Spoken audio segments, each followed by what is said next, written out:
যুগে যুগে ভগবান এসে এই উদার বাবাকে জগতে আবার সমুন্নত করেছেন। আবার কখনো বা তিনি বিশেষ শক্তি দিয়ে কোন মহাপুরুষকে মহামানবকে পাঠিয়েছেন জগতে।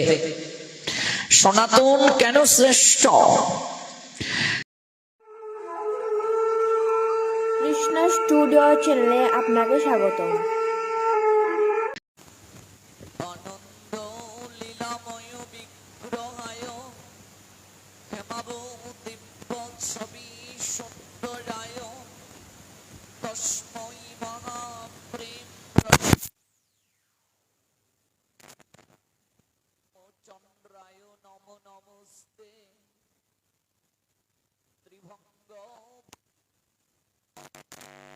বেনু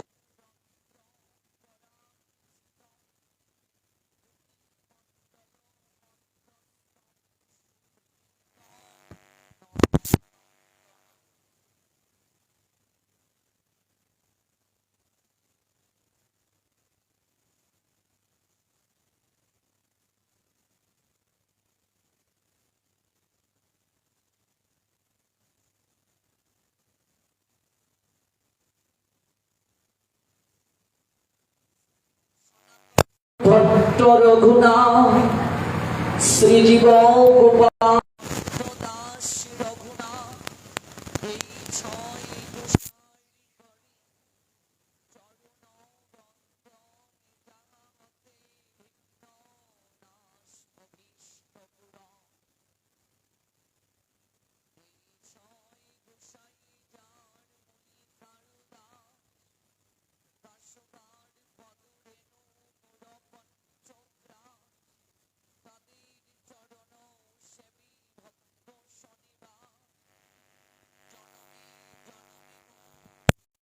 অভিলাষ এই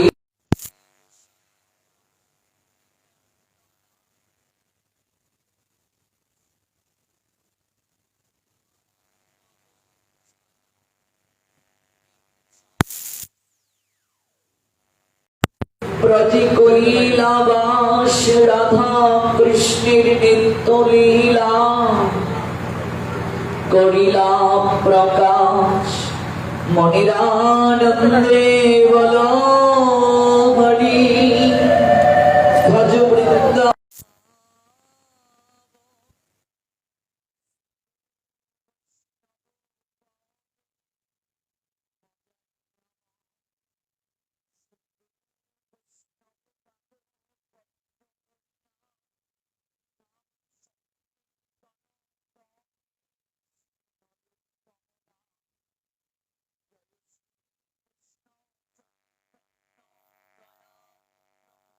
নিত্যানন্দ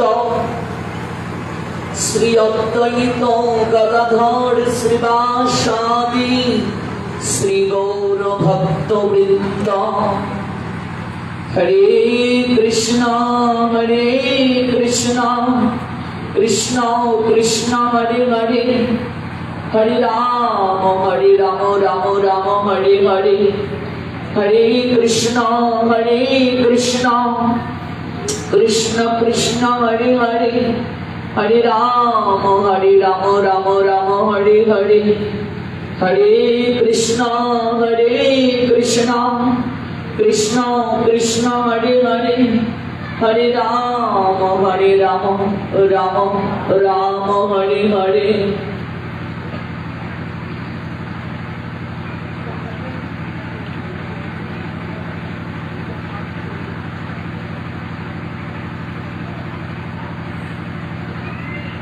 বিশ্ব প্রকৃতি চিরায়ত রীতি অনুসারে এই পৃথিবী জুড়ে চলছে পালা বদলির খেলা। তাই সেই খেলার সোপান বেয়ে একদিকে যেমন বেজে ওঠে আগমনী স্বর, ঠিক তেমনি সময় অন্যদিকে বেজে ওঠে বিদায়ের করুণ সানায়। আগমনী সুরের নৃত্যের মূর্ছনায় অমোঘ ঘন আনন্দের বশবর্তী হয়ে আমাদের চঞ্চল মন ময়ূরের পাখার মতো পেখম তুলে নাচে। নতুনকে বরণ করে নেওয়ার আনন্দে আমরা কতই না বেরুর হই, আবার পুরাতনকে বিদায় দিতে গিয়ে আমরা বিষাদিত হই।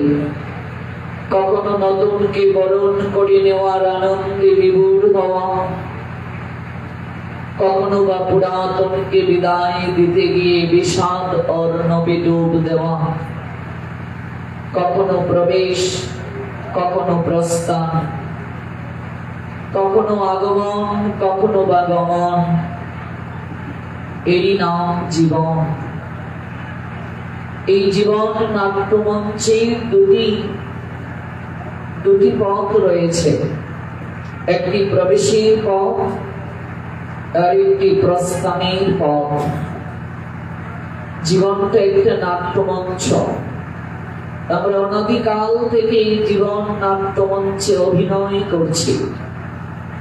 ততদিন যাবত এই অভিনয় চলবে যতদিন না অনন্তময়ের শ্রী রাতুল রামদা চরণ আমরা প্রাপ্ত হতে পারব। জীবন স্বল্পায়ত কিন্তু বড্ড বৈচিত্র্যময়। এর বৈচিত্র্যের অন্ত নেই। এই জীবনের গতি কোথায়? জীবন যেহেতু রহস্যে আবৃত, এই জীবনের রহস্য একমাত্র মনুষ্য জন্ম ব্যতীত আর কোন জন্মে অনুধাবন করা সম্ভব নয়। এজন্যই মানুষ জীবনকে বলা হয় সর্বশ্রেষ্ঠ জনম। এর থেকে শ্রেষ্ঠ আর কোন জনম নেই। মহাজন জানালেন, কতেক সুকৃতি ফলে মানুষ উত্তম কুলে, তাহাতে ভারতবর্ষে জন্ম। মহাজন জানালেন, বহু জন্মের সুকৃতির প্রভাবে আমরা মানুষ জন্ম প্রাপ্তি হই। আর এই মানুষ জন্ম প্রাপ্ত হয়ে যদি কারো জন্মটাই ভারত ভূমিতে হয়, ভারতবর্ষে হয়, তাহলে তার থেকে সৌভাগ্যের অধিকারী জগতে আর কেউ নাই। তার কারণ এই ভারত ভূমি পবিত্র। প্রত্যেক যুগে যুগে ভগবান এই ভূমিতে অবতীর্ণ হয়েছেন। এই ভূমি ভগবানের চরণ ধরিতে অভিষিক্ত হয়েছে। অগণিত মহাপুরুষের মহিষীর চরণ রজতে ধন্য হয়েছে এই ভূমি। এই ভূমি এতটাই উর্বর, এই ভূমি এতটাই কৃপাস্নাত, একটু গাত্রে স্পর্শ হলে ভক্তি আমাদের চিত্তে জাগ্রত হয়ে যায়। কবি জানালেন, এই ভূমির মৃত্তিকা শীতল পাখির ন্যায়। শীতল পাখিতে যদি আমরা আমাদের অবসাদ দেহকে এলিয়ে দেই, কিছুক্ষণের মধ্যে আমাদের ক্লান্তি, আমাদের শ্রান্তি দূরীভূত হয়ে প্রশান্তি এসে যায়। কবির ভাষায়, যেখানেই তার অঙ্গ রাখি সেখানেতেই শীতল পাটি। এই ভূমির মৃত্তিকা শীতল পাটির নিয়ে আমাদের প্রশান্তি দান করে। প্রত্যেক যুগে যুগে ভগবান এই মাটিকে এতটা শীতলতা দান করেছেন, কৃপা স্নাত করেছেন, উর্বর করেছেন। দেবতারাও চায় এই মাটিতে গড়াগড়ি দিতে, এই মাটিকে গাত্রে স্পর্শের জন্য দেবতারা পর্যন্ত লালায়িত। প্রতি যুগে যুগে ভগবান তাই দেবতাদেরকে অধিকার প্রদান করেছেন এই মাটিতে এসে লীলায় পুষ্টি সাধন করার জন্য। ভগবান কখনো বা নিজে এসেছেন, আবার কখনো বা কোনো মহাপুরুষকে জগতে পাঠিয়েছেন, কোনো মহামানবকে জগতে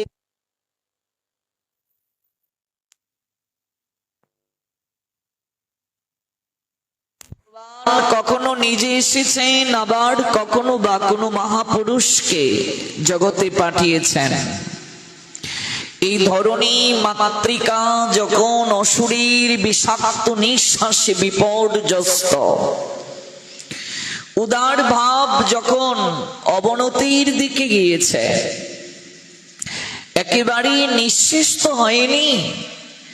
কারণ যুগে যুগে ভগবান এসে এই উদার ভাবকে জগতে আবার সমুন্নত করেছেন। আবার কখনো বা তিনি বিশেষ শক্তি দিয়ে কোনো মহাপুরুষকে, মহামানবকে পাঠিয়েছেন জগতে। সনাতন কেন শ্রেষ্ঠ? কারণ সনাতন নিজে আচরণ করে জগৎ জীবকে শিক্ষা প্রদান করে। অনন্ত ভগবানের নামের মাঝে একটি নাম তো সনাতন। সেই সনাতন ভগবান নিজে আচরণ করে জগৎকে শিক্ষা দান করেন। একটি জাতির সামগ্রিক পরিচয় পাওয়া যায় তার ধর্ম আর সংস্কৃতির উপর। পাখি যেমন তার পক্ষপুটের উষ্ণ পরশে শাবক দিগকে লালন করে, মা যেমন আপন মমত্বে বাৎসল্য প্রেমের পাথারে ডুবে তার সন্তানকে প্রতিপালন করেন, একটি বিড়াল যেমন অনুরাগের মন্ত্রে দীক্ষিত হয়ে তার ছানাটিকে আঁকড়ে ধরে, একটি জাতিও তেমনি সহস্র সহস্র বছর ধরে নানা উত্থান পতনের ব্যাপক প্রক্রিয়ার ভিতর দিয়ে তার অস্তিত্বকে অক্ষুণ্ণ রাখে এবং স্বকীয়তার বিকাশ ঘটায়। আমাদের সংস্কৃতি, আমাদের সভ্যতা অতি প্রাচীন। এর উপর দিয়ে মাঝখানে কত ঝড় বয়ে গেছে, কত বিদেশি সভ্যতা শতাব্দীর পর শতাব্দী এর উপর প্রভাব বিস্তার করেছেন। কিন্তু সে সকল বাধা বিপত্তি কাটিয়ে আমাদের সংস্কৃতি, আমাদের সভ্যতা আজও চির সমুন্নত। আমাদের সংস্কৃতি তথা সভ্যতা এমন এক সত্যের ভিত্তির উপর দাঁড়িয়ে আছে যা সব সময় সব যুগের চিন্তাধারার সামনে বুক ফুলিয়ে মাথা উঁচু করে দণ্ডায়মান থাকতে পারে। আর এই সংস্কৃতি হলো আমাদের সনাতন সংস্কৃতি। এই সনাতন সংস্কৃতি বেদান্তের সত্যের উপর প্রতিষ্ঠিত। এই বেদান্তের সতত, বেদান্তের সংস্কৃতি আমাদের শিক্ষা দিয়েছে জগতে তোমার আগমন যেমন সতত, গমনও তেমন সতত। জগতে তোমার জন্ম যেমন সতত, মৃত্যু তেমনি সতত। জাতস্য হি ধ্রুব মৃত্যু ধ্রুবম জন্ম মৃতস্য চ। এটি সনাতন সংস্কৃতির মূল তত্ত্ব, এটি সনাতন সংস্কৃতির মূল শিক্ষা। সর্বপ্রথমেই আমাদের এই সততকে স্বীকার করতে হবে। 108টি উপনিষদের মাঝে কট উপনিষদ আমাদের এই তত্ত্ব জানালেন। কট উপনিষদে নচিকেতা যমরাজ সংবাদ, এই সংবাদে এই পরম সত্যকে জানানো হয়েছে। যে পরম সত্য লিপিবদ্ধ হয়েছে শ্রীমদ্ ভগবদ গীতার 2য়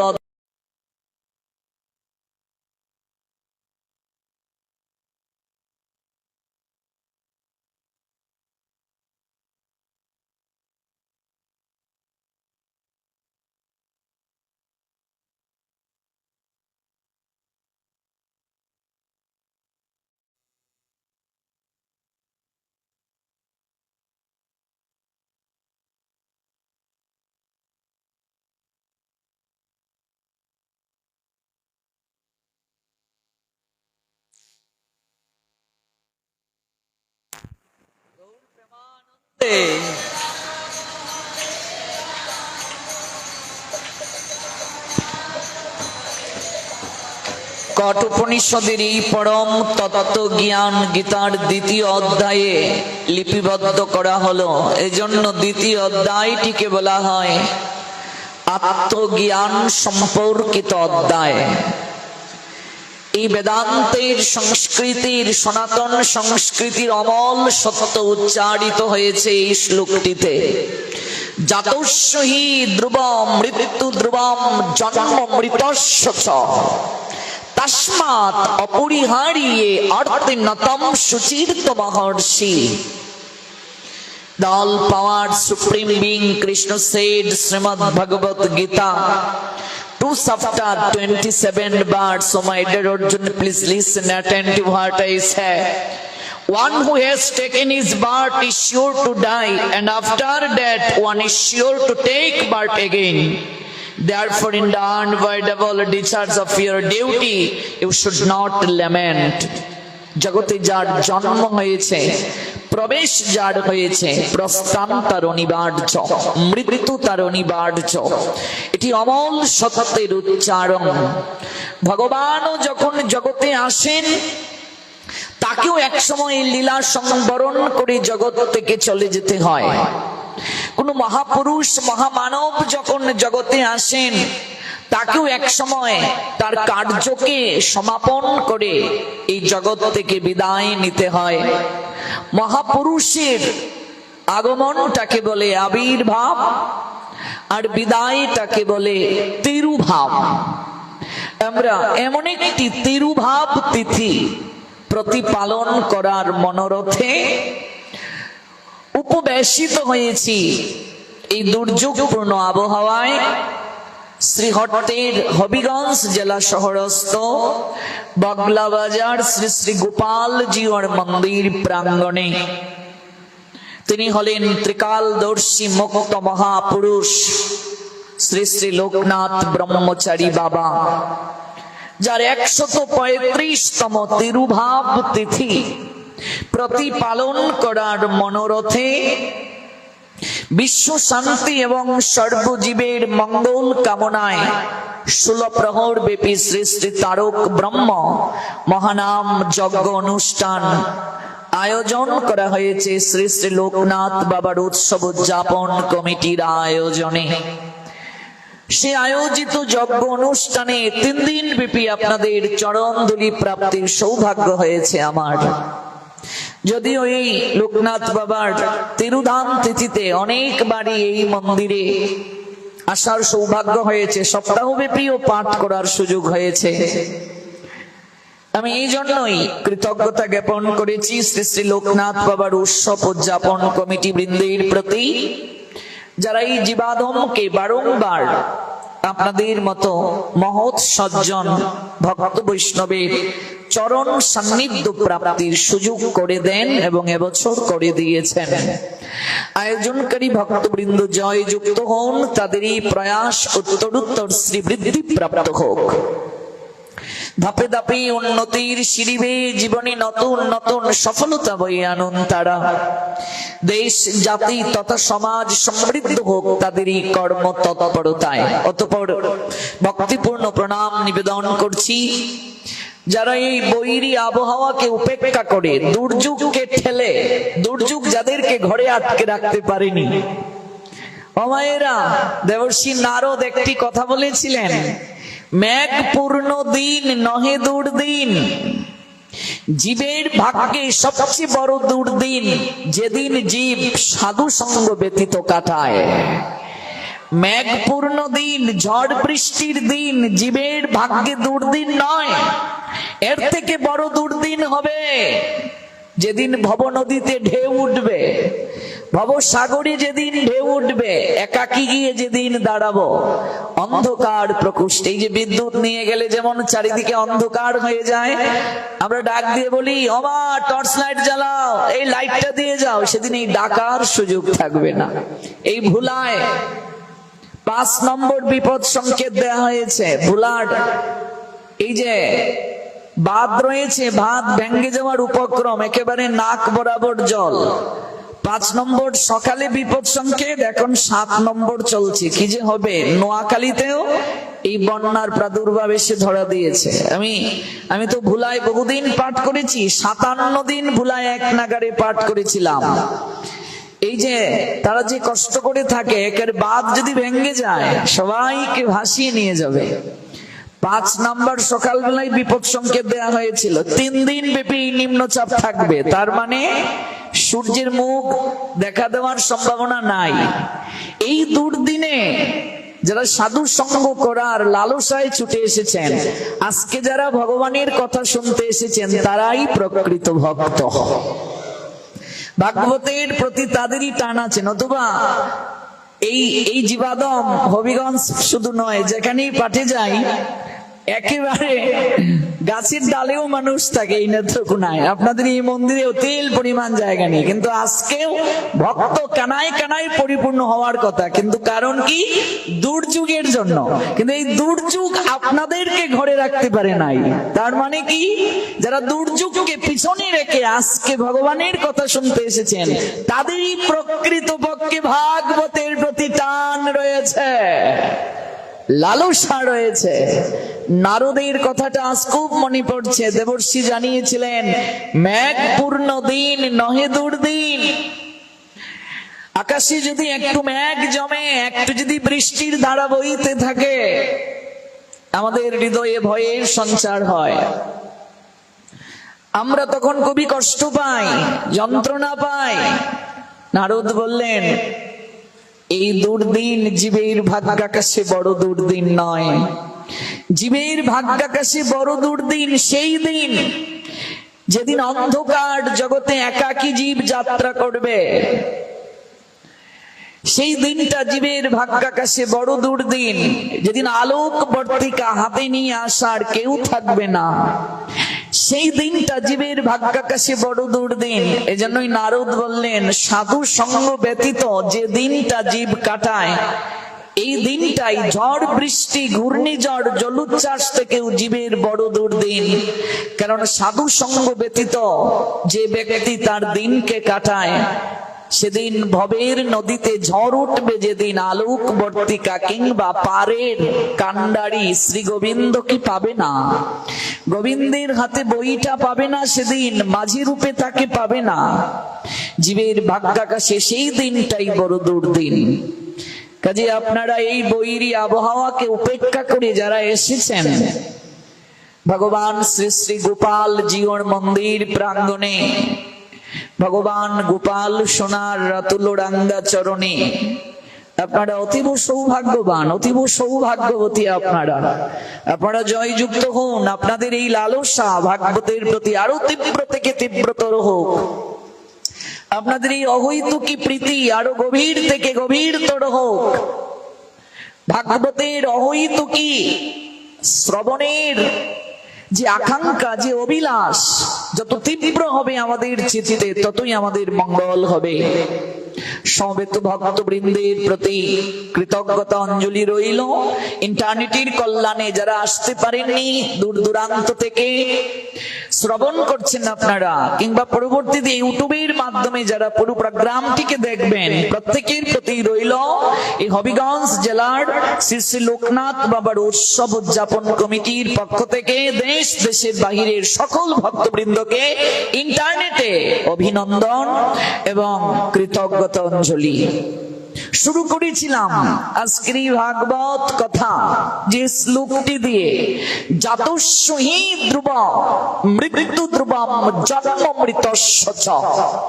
এই শ্লোকটির সঙ্গে এই অনুষ্ঠানটির একটা সম্পর্ক আছে।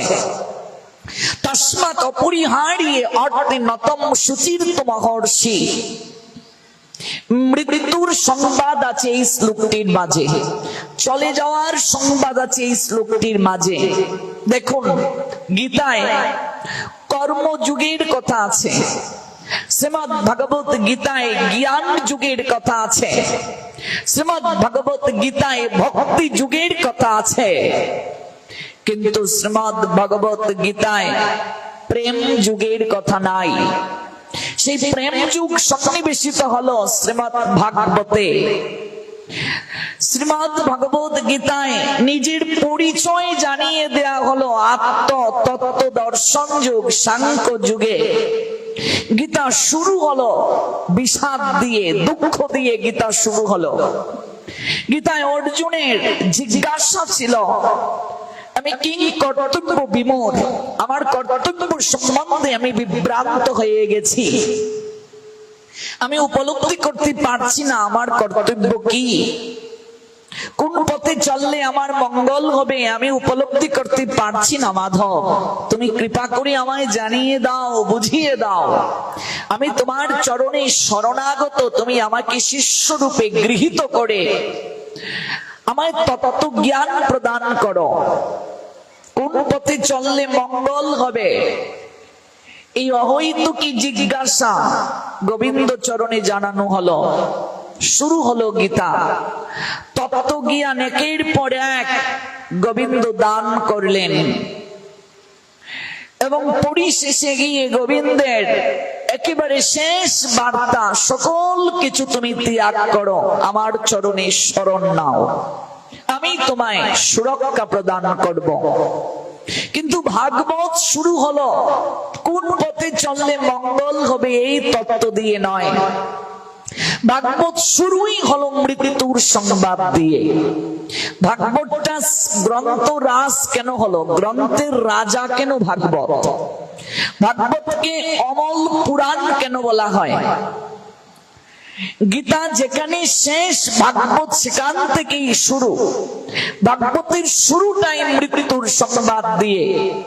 ভাগবত জানিয়েছেন, ওহে কলিহত জীব, তোমরা এই সংসার কুরুক্ষেত্রে কেমন করে তোমরা জীবন পরিচালনা করবে তা তো গীতা থেকে তোমরা জানলে। সেখানে তোমরা উপলব্ধি করলে যে এই দেহটাই রথ, এই দেহরথের সারথি শ্রী গোবিন্দ। এই সংসার কুরুক্ষেত্রে যখন হাঁপিয়ে যাবে তুমি, তোমার কর্তব্য কি তুমি যখন বুঝতে পারবে না, তখন তুমি গোবিন্দ চরণে শরণ নাও। গোবিন্দ তোমাকে জ্ঞান উপদেশ প্রদান করবেন এবং এই সংসার কুরুক্ষেত্রে তুমি জয়ী হতে পারবে।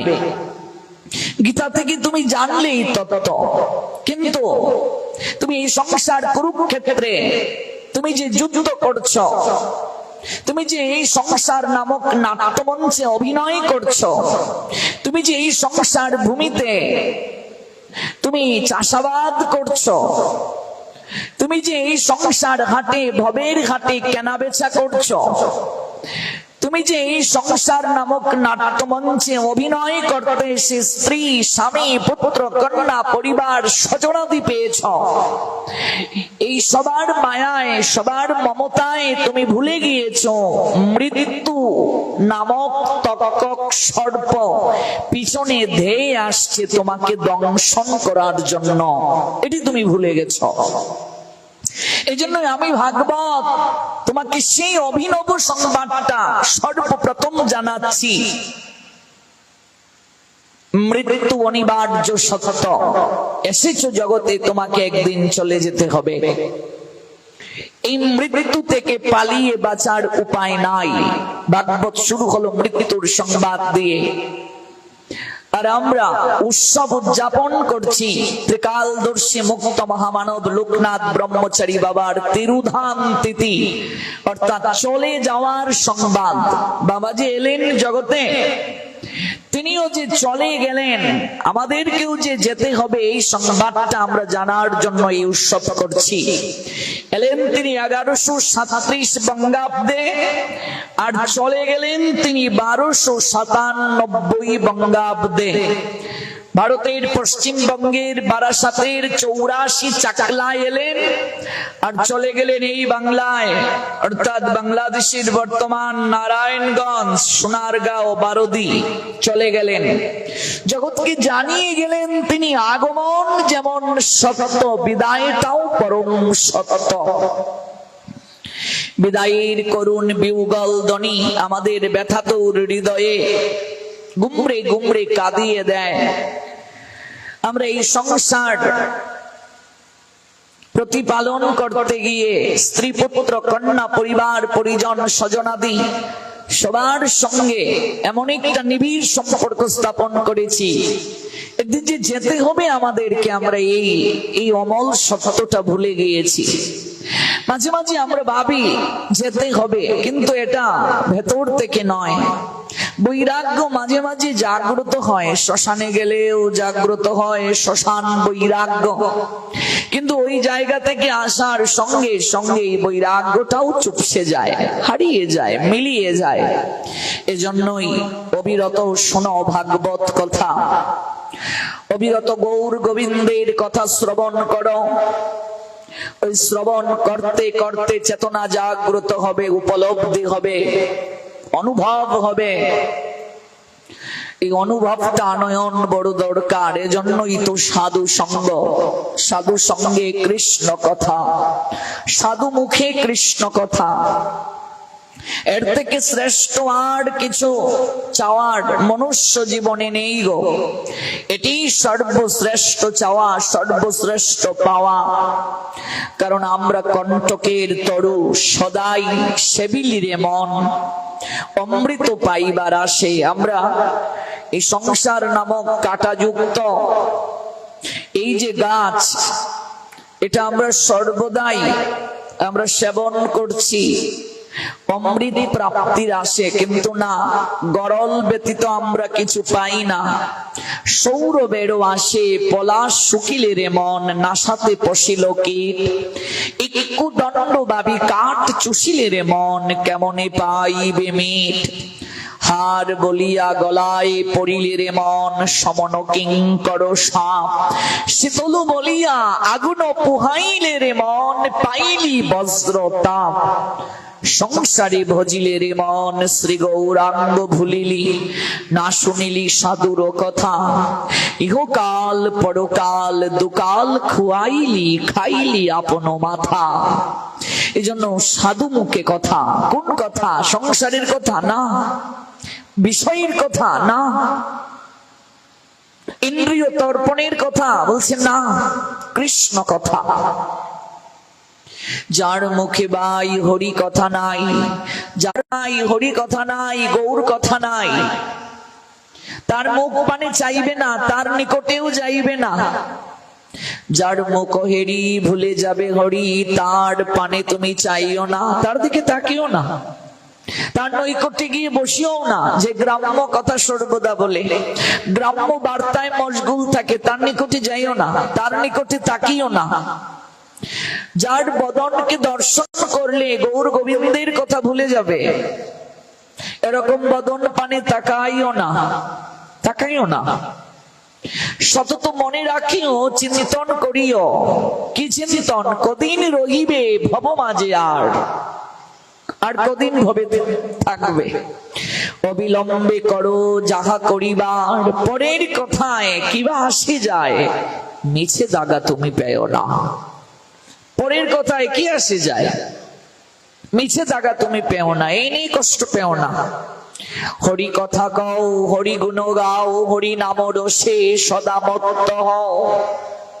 হরি নাম গীতি গাও নীতি নীতি, অন্য কোনো গীতি গাইও না, আর কোনো গীত গাইবে না, আর কোনো কথা শুনবে না, কেবল হরি কথা, কেবল গৌর গোবিন্দের কথা। ওই কথা শুনতে শুনতে অনুভব করবে, নিজের স্বরূপ জানবে। এই জগৎটা যে চিরদিন থাকার জায়গা না, এটা উপলব্ধি করতে পারবে। আমরা কেউ যেতে চাই না, মরিতে চাই না আমি সুন্দর ভুবনে, কেউ মরতে চাই না। কেউ যদি আপনার মৃত্যুর কারণ হয়, সে আপনার যতই আপনার হোক না কেন, আপনি তাকে আর ভালোবাসবেন না। এটা ভাগবতেরই কথা। কংস নিজের হাতে দেবকীর বিবাহ ঠিক করেছিল। দেবকীকে এত ভালোবাসতো কংস, নিজে পাত্রের অনুসন্ধান করেছিল। কত জায়গায় যে পাত্র দেখেছিল কংস দেবকীকে বিবাহ দেওয়ার জন্য, কল্পনাও করতে পারবে না। পরিশেষে গিয়ে বসুদেবকে তার পছন্দ হলো, নিজে বিবাহের প্রস্তাব নিয়ে গিয়েছিল, রথ চালিয়ে নিজে গিয়েছিল প্রস্তাব নিয়ে বসুদেবের গৃহে। এমনকি বসুদেবকে বলেছিল, আমার আদরের ভগিনী, আমি নিজে বিবাহ দেওয়ার পর রথ চালিয়ে তাকে শ্বশুর বাড়ি পৌঁছে দেব। তাহলে এত ভালোবাসা কর্পূরের নিয়ে উড়ে গেল একটা দৈববাণী শুনে, যে তুমি যাকে রথ চালিয়ে নিয়ে যাচ্ছ তার গর্ভের সন্তানই তোমার মৃত্যুর কারণ হবে। ভাবুন তো। সঙ্গে সঙ্গে চুলের মুঠি ধরে টানতে টানতে রথ থেকে নামিয়ে দিল দেবকীকে। তো ভালোবাসাটা উড়ে গেল কেন? এত ভালোবাসতো, অথচ মৃত্যুর সংবাদ যখন শুনলো যে দেবকীর সন্তানই তার মৃত্যুর কারণ, ভালোবাসাটা উড়ে চলে গেছে। চুলের মুঠি ধরে টানতে টানতে রথ থেকে নামালো। অর্থাৎ মৃত্যুর সংবাদ কেউ গ্রহণ করতে পারে না, মৃত্যুকে কেউ আলিঙ্গন দিতে চায় না, শ্মশানে কেউ যেতে চায় না, অথচ প্রকৃতি কান ধরে শ্মশানে নিয়ে যায়। আপনারা অবাক হবেন, এই যে কংস বসুদেবের সঙ্গে যখন দেবকীর বিবাহ দিয়েছিল, শত শত সুবর্ণ মণ্ডিত রথ নিজের হাতে সাজিয়েছিল কংস। স্বর্ণের রথ শত শত নিজের হাতে রথকে সাজিয়েছে স্বর্ণ দ্বারা, আর নিজে বলেছে আমি রথ চালনা করব, সারথি আমি স্বয়ং থাকব। দেবকী যখন কংসকে জড়িয়ে ধরে ক্রন্দন করছিল, বিবাহের সময় কন্যা যখন শ্বশুর বাড়িতে যায় কান্না করি তো, এত স্মৃতি রেখে চলে যাবে। কংস কেঁদে কেঁদে বলেছিল বসুদেবকে উদ্দেশ্য করে, শোনো বসুদেব, আমার ভগিনীর যেন কোনো কষ্ট না হয়, এই জন্য আমি স্বয়ং 200 দাসী সঙ্গে দিয়ে দিচ্ছি, আমার দেবকী কোনোদিন কাজ করবে না। এত কোমল তার হাত, এই কোমল হাতে যদি সে কাজ করে কষ্ট হবে, তার হাতটা খসখসে হয়ে যাবে।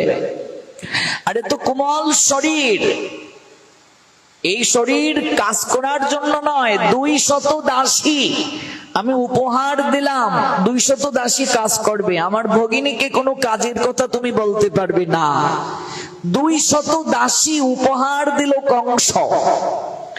শুধু 200 দাসী নয়, 400 হাতি দিয়েছে সে, 400 হাতি।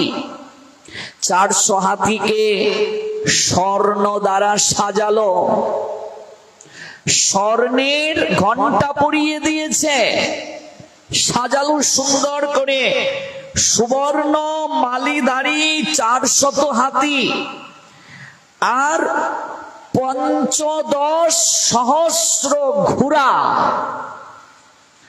15 সহস্র ঘোড়া উপহার প্রদান করেছে, আর 18 শত রথ উপহার প্রদান করেছে। বস্ত্র অলংকার দ্বারা 200 দাসীকে এমন ভাবে সাজিয়ে দিয়েছে, দাসীদেরকে দেখেই বসুদেবের পরিবারেরা মনে করবে দাসীদেরকে এত সুন্দর করে সাজিয়ে দিয়েছে, না জানি নববধূকে কেমন করে সাজিয়েছে। 200 দাসীকে এমন ভাবে সোনার অলংকার দিয়ে সাজিয়েছে, দূর থেকে দাসীদেরকে কেউ যখন অবলোকন করবে তখন মনে মনে বলবে দাসীদেরকে এত অলংকার দিয়েছে, না জানি বধূকে কেমন অলংকার দিয়েছে। 200 দাসীর মস্তক থেকে চরণ পর্যন্ত সোনা দ্বারা মুড়িয়ে দিয়েছে কংস, সাজিয়ে দিয়েছে। আরে দাসীগণ যদিও দাসী এইভাবে যায় নাই, তাদেরকেও নিয়ে যাচ্ছে স্বয়ং হাতির উপরে তুলে দাসীদেরকে, ভাবা যায়? আর রথে দেবকীকে নিয়ে যাচ্ছে, সঙ্গে 18 শত, 18 মানে 18 শত রথ পিছনে পিছনে, 18 শত রথ, 1800 রথ পিছনে পিছনে, আর সর্বপ্রধান যে রথ, সেই রথের সারথি স্বয়ং কংস। কংস স্বয়ং নিজে রথ পরিচালনা করছে, যে আমার আদরের বোনকে আমি বিয়ে দেব, অন্য কেউ রথ চালিয়ে নিয়ে যাবে? দেবকী আর কংস কাকাতু জ্যাঠাটুটু ভাই বোন, কাকাতু জ্যাঠাটুটু ভাই বোন। তাহলে কংসের কি আপন বোন ছিল না? ছিল। আপন বোন থাকার পরও দেবকীকে সবচেয়ে বেশি ভালোবাসত। কংসরা কয় ভাই? কংসরা হচ্ছে 9 ভাই। কে কে? কংস সুমামা, নেগ্রুদ, কঙ্ক, শঙ্কু, সুহ, রাষ্ট্রপাল, দৃষ্টি, তুষ্টিমান, এই হলো 9 ভাই কংসরা। বাকি 8 ভাই সাধু ছিল, ভক্ত ছিল, একমাত্র কংসই হলো অত্যাচারী। কিন্তু দেবকীকে সর্বোত্তম ভালোবাসা সে প্রদান করেছিল। তাহলে আপনাদের মনে প্রশ্ন জাগতে পারে, দেবকীকে এত ভালোবাসা দিয়েছে কংস, তার কারণ কি? দেবকীর তো আরো বোন ছিল, তাদেরকে কেন দেয়নি? কারণ দেবকীও কংসকে অনেক প্রীতি করত, অনেক ভালোবাসত। বাকি 8 ভাই কংসের সাধু ছিল, অত্যাচারী ছিল না, উগ্রসেনের পুত্র তো তারা। কিন্তু কংস এরকম অসুর প্রবৃত্তি সম্পন্ন হওয়ার পশ্চাতে কারণ তার মা। তার মায়ের নাম পদ্মাবতী। কংসের মায়ের নাম কি? পদ্মাবতী। পদ্মাবতীর যখন বিবাহ হলো, বিবাহ হওয়ার পর বাবার বাড়িতেই বেশি সময় পদ্মাবতী থাকতে পছন্দ করতেন।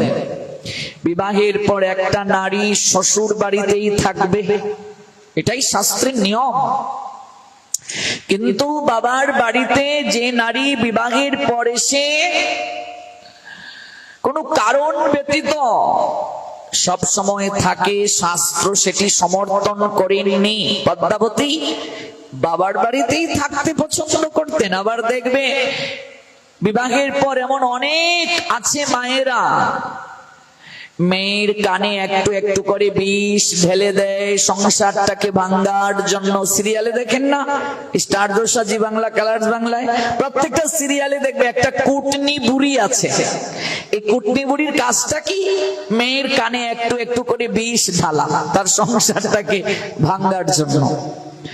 এমনকি অনেক মায়েরা এই সিরিয়ালে মেয়ের বাড়িতে গিয়ে পর্যন্ত আক্রা করে। এটি শাস্ত্র সমর্থন করেন নাই। একটা মেয়ের বিবাহের পর তার সকল আশ্রয়স্থল হলো তার পতি, পতি তার সর্বশ্রেষ্ঠ আশ্রয়স্থল। কিন্তু পদ্মাবতীর ক্ষেত্রে একটু ব্যতিক্রম, তিনি বাবার বাড়িতে থাকতেই বেশি পছন্দ করতেন। এদিকে দ্রুমিল নামক একটা অসুর পদ্মাবতীর রূপে এতটা মোহিত হয়েছিল, পদ্মাবতীকে একান্তে কাছে পাওয়ার জন্য অনেক ছলনা করেছিল সে। বারংবার যখন সে ব্যর্থ হয়ে যায়, তখন সে মনে মনে ভাবলো, আমি যদি এইভাবে অসুর রূপ ধারণ করে পদ্মাবতীর নৈকট্যে গিয়ে দাঁড়াই, কোনোদিন আমি পদ্মাবতীকে কাছে পাবো না। তাই আমাকে উগ্রসেনের রূপ ধারণ করে পদ্মাবতীর কাছে যেতে হবে। এটা মনে মনে দ্রুমিল নামক অসুর চিন্তা করেছে। পরন্ত বিকেল বেলা পদ্মাবতী একদিন তার পিতার বাগানে একটু হাঁটাচলা করছেন। তখন গুধূলি লগনের পর সন্ধ্যা গনিয়ে আসবে, তামসিক সময়টা চলছে, যাকে শাস্ত্রে আসুরিক সময় বলে। এই সময়টাতে দেখবে প্রত্যেক ধর্মের অনুসারীরা প্রার্থনা করেন, আমরা সেজুতি জ্বালাই প্রত্যেকটা ঘরে ঘরে। এই সময়টা হচ্ছে আসুরিক সময়, এই সময়টায় নেগেটিভ শক্তি প্রকটিত হয়। পদ্মাবতী বাগানের মাঝে আলু তালু চুলে, খোলা চুলে হাঁটছেন। এই সময় মায়েরা ঘরের বাইরে খোলা চলে দাঁড়াবে না, হাঁটবে না। গর্ভবতী মায়েরা ঘরের বাইরে যাবে না, ঝাড়ু দিয়ে ময়লাটা এই সময় বাইরে ফেলতে নেই। অতিথি ঘরে এলে এই সময় বিদায় দিতে নেই, শয়ন করতে নেই, ঘুমাতে নেই, সন্তান ধারণও করতে নেই। কশ্যপ মুনি প্রার্থনায় ছিলেন এই সময়টায়, জোর করে তার স্ত্রী শয়নের কক্ষে তাকে নিয়ে গিয়েছিলেন সন্তান লাভের জন্য। কশ্যপ মুনির তো 2 স্ত্রী, দিতি আর অদিতি। একজন থেকে দেবতাদের জন্ম, আরেকজন থেকে অসুরদের জন্ম। জোর করে নিয়ে গিয়েছিলেন দিতি, জোর করে নিয়ে গিয়েছিলেন কশ্যপ মুনিকে এই সন্ধ্যাবেলায়, যার কারণে তাদের ঔরসের যমজ পুত্র সন্তান হলো হিরণ্যকশিপু আর হিরণ্যাক্ষ।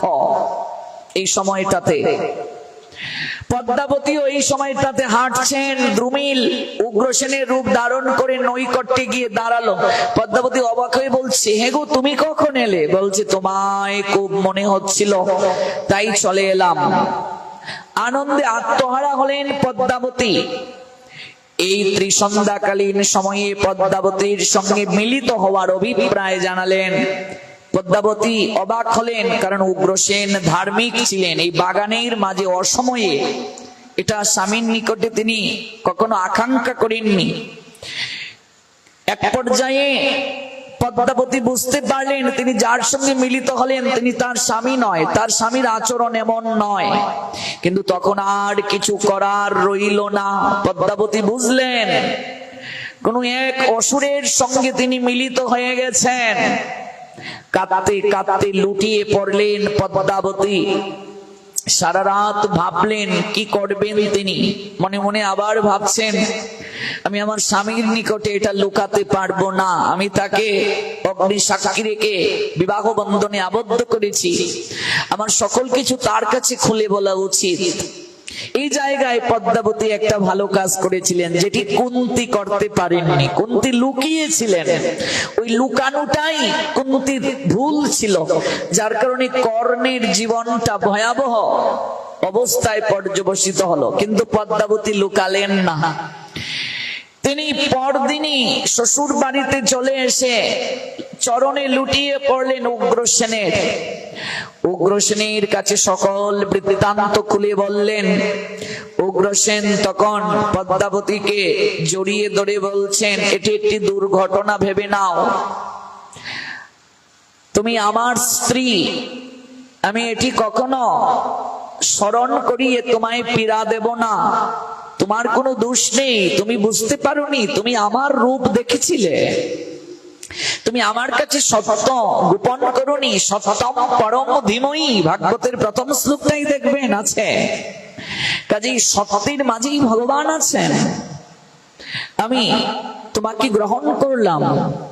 যদি তোমার গর্ভে কোনো সন্তান আসে, ওই সন্তান আমারই পরিচয়ে পরিচিত হবে। এই গর্ভেই কংসের জন্ম আসলো, দ্রুমিলের পুত্র। কিন্তু জগৎ জীব উগ্রসেনের পুত্র রূপে পরিচয় প্রাপ্ত হলো। উগ্রসেন কংসকে নিজের পুত্র রূপে পরিচয় দিলেন, কিন্তু মূলত অসুরের বীর্যে তার জন্ম। যত্র বীর্য তত্র পরাক্রম। বীজ যেমন, ফসলটাও তো তেমনই হবে। বাকি যে 8 ভাই, ওরা কিন্তু ধার্মিক ছিলেন। সুমামা, নেগ্রুদ, কঙ্ক, শঙ্কু, সুহু, রাষ্ট্রপাল, দৃষ্টি আর তুষ্টিমান, ওরা সবাই ধার্মিক। 9 ভাই কংসরা। কংস অধার্মিক প্রকৃতির ছিল। আর দেবকীরা 6 বোন ছিলেন। দেবকীর বাকি 5 বোনের নাম কি আপনারা কি জানতেন এর আগে? বাকি 6 বোনের কথা। দেবকীর বাকি বোনদের নাম কি? ধৃত দেবা, শান্তি দেবা, উপদেবা, শ্রী দেবা, সহদেবা আর হলো দেবকী। এই হলো 6 বোন তারা। এই 6 বোনের মাঝে দেবকী তাকে সবচেয়ে বেশি কংস প্রীতি করত। ওই দেবকীর বাবার নাম হলো দেবক। দেবকের 6 পুত্রী, 6 পুত্রীর মাঝে দেবকী সবার ছোট। ছোট বোনের প্রতি সবার একটু আদর বেশি থাকে কি থাকে না? দেবকী বংশের মাঝেই সবার ছোট। কাকা তো জেঠু ভাই বোন তো কংস আর দেবকীরা। কংস সবার বড় বংশে আর দেবকী সবার ছোট। এই জন্য স্বভাবতই দেবকীর প্রতি একটা প্রীতি ছিল। একেবারে সবার ছোট তো দেখবেন ছোট ভাইটার প্রতি একটু টান বেশি থাকে, ছোট বোনটার প্রতি একটু টান বেশি থাকে। এমনকি মা বাবারা খাবারের বেশি ভাগটা ছোট মেয়েকে দেন, ছোট ছেলেকে দেন। তুই তো বড়, তুই একটু স্যাক্রিফাইস কর। ঠিকই ঠিক না? মানে ছোটটার প্রতি একটু টান বেশি, একটু ভালোবাসা বেশি। তাই দেবকীর প্রতি একটু ভালোবাসাটা কংসের স্বভাবতই বেশি ছিল, খুব বেশি। কেমন? খুব বেশি ছিল। কিন্তু সেই ভালোবাসা, আমাদের যে প্রসঙ্গ, মৃত্যুকে কেউ গ্রহণ করতে চায় না, সেই ভালোবাসা কর্পূরের মতো উড়ে গেল। কংস নিজের হাতে রথ চালিয়ে নিয়ে যাচ্ছে, এত দাসী দিল উপহার যেন বোন কাজ না করে, ঘোড়া দিল, হাতি দিল স্বর্ণ দ্বারা মুড়িয়ে, রথ দিল 1800, আর প্রধান রথ নিজে চালিয়ে সারথি হয়ে নিয়ে যাচ্ছে, নিজে রথ চালিয়ে বিয়ের প্রস্তাব বসুদেবের বাড়িতে কংস নিজে গিয়েছিল দেওয়ার জন্য। এত আয়োজন মুহূর্তের মাঝে ম্লান হয়ে গেল। একটা দৈববাণী যুগমায়া ওই দৈববাণী দিয়েছিলেন, শোনো হে মূর্খ, তুমি রথ চালিয়ে যাকে নিয়ে যাচ্ছ এত আদর করে, তার গর্ভের 8ম সন্তানই তোমার মৃত্যুর কারণ হবে। আমাদের প্রসঙ্গটা কি? জগতে জন্ম যেহেতু হয়েছে মরতে হবে। এই বাবার অনুষ্ঠান আমাদের কি শিক্ষা দেবে?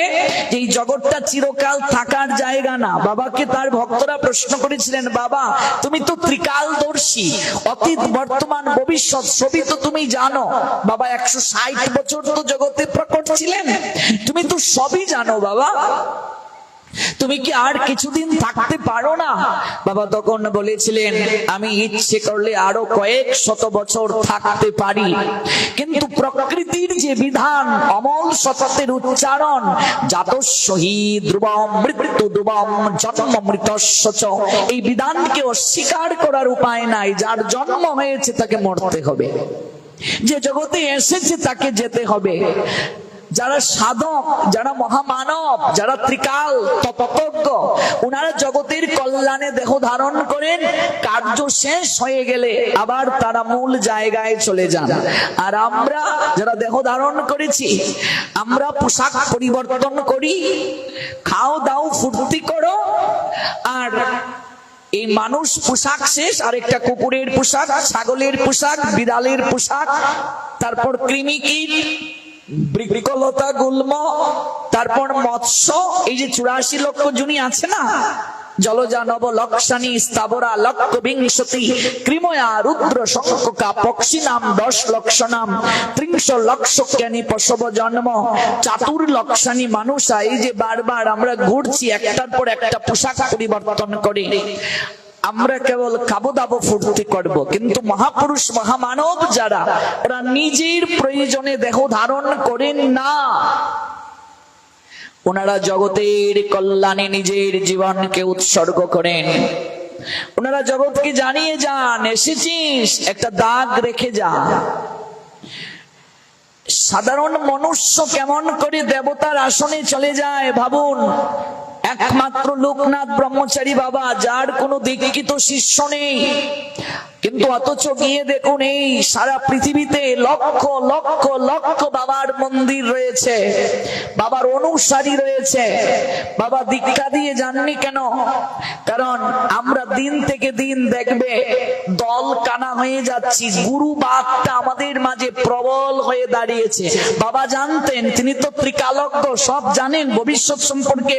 ওনার তো জানা ছিল যে আমি যদি দীক্ষা দিয়ে যাই তাহলে মারামারি শুরু হবে, দলাদলি শুরু হবে, পদ মর্যাদা এগুলো নেওয়ার জন্য পাগল হবে।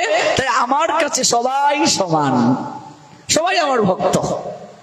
বাবার মন্দিরে উঁচু নিচু ভেদাভেদ নাই, জাত বলে কিছু নাই, কে হিন্দু, কে মুসলমান, কে খ্রিস্টান, কে বৌদ্ধ, কিছু নেই, কিছুই নেই,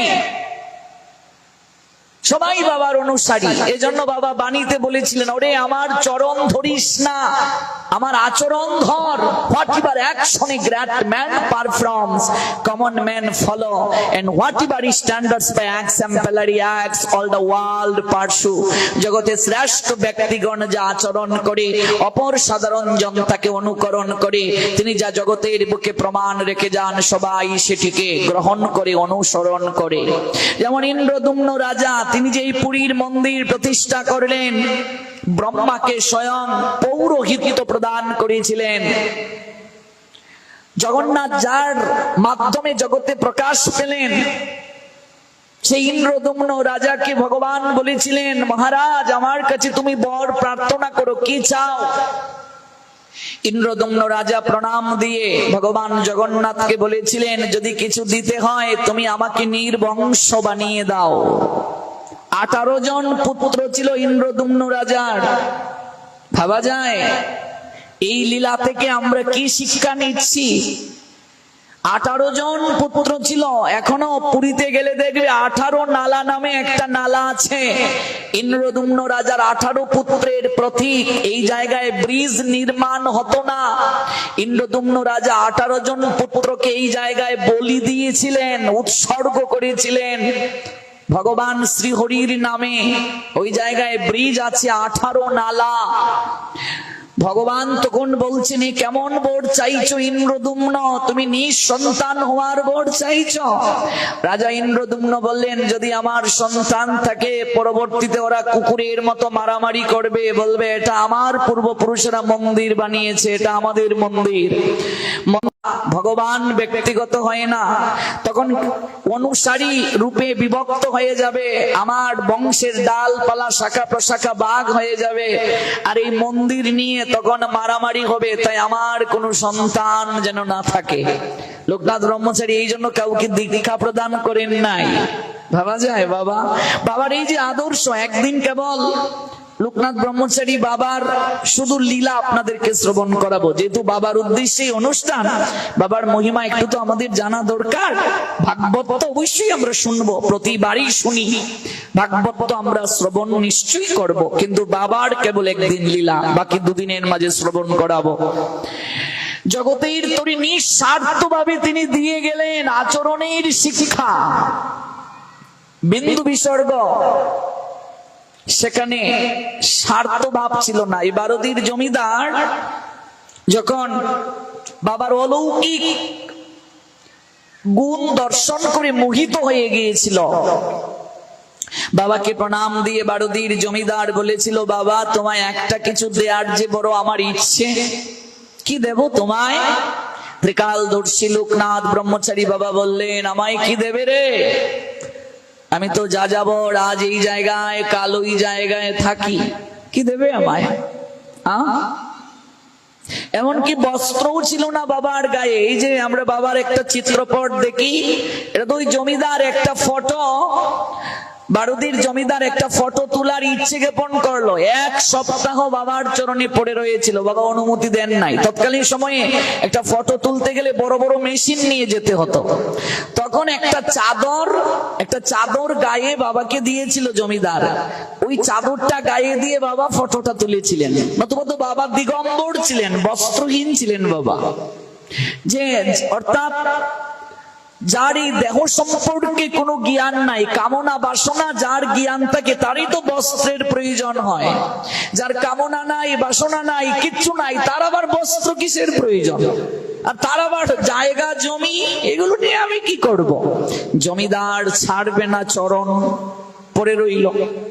বাবা পরিশেষে বললেন, কিছু যদি দিতে চাস ওই জায়গাটা আমায় দিয়ে দে, ওই বেলগাছের তলটা আমায় দিয়ে দে। জমিদার বলছে, বাবা এটা তো শ্মশান, এটা নিয়ে তুমি কি করবে? দেখবে বারদি মন্দিরের পিছনটা কি শ্মশান, এটা নিয়ে কি করবে? বলছে, ওরে বুকা, জমিদারকে বলছেন, ওরে বুকা, শ্মশানই তো প্রকৃত ভজনের জায়গা। সব জায়গায় উঁচু নিচু ভেদাভেদ আছে, শ্মশানে উঁচু নিচু ভেদাভেদ নাই। পদমর্যাদা শ্মশানে নাই। একটা জায়গা যেখানে গেলে মানুষের মনে বৈরাগ্য জাগ্রত হয়, শ্মশানে গেলে মানুষের মাঝে বৈরাগ্য জাগে। যেখানে গেলে রূপের অহংকার, গুণের অহংকার, বংশমর্যাদার অহংকার মুহূর্তের মাঝে শেষ হয়ে যায়। কয়েক ঘন্টার আগুনে ধাউ ধাউ করে জ্বলে, সকল কিছু বিনাশ হয়ে যায়। এটাই তো প্রকৃত জায়গা। ওরে তাকিয়ে দেখ, এখানেই আমার আরাধ্য মহাদেব আসন পেতে বসে আছেন।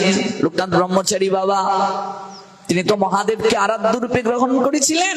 মহাদেবের গায়ে দেখবে বর্ষ মাখা, বর্ষ, তিনি বর্ষ মাখতেন। অর্থাৎ এই দেহের পরিণতি কি? ছাই, ছাই মানে ভস্য। এই জন্য মহাদেব সারা গায়ে ভস্য মাখেন। দেখো দেহের গতিটা হচ্ছে ছাই, ভস্য। মহাদেব ধুতুরা ফুলকে গ্রহণ করেছিলেন। ধুতুরা ফুলে বিষ রয়েছে, এই ফুল যদি কেউ গ্রহণ করে তার মৃত্যু হয়ে যায়।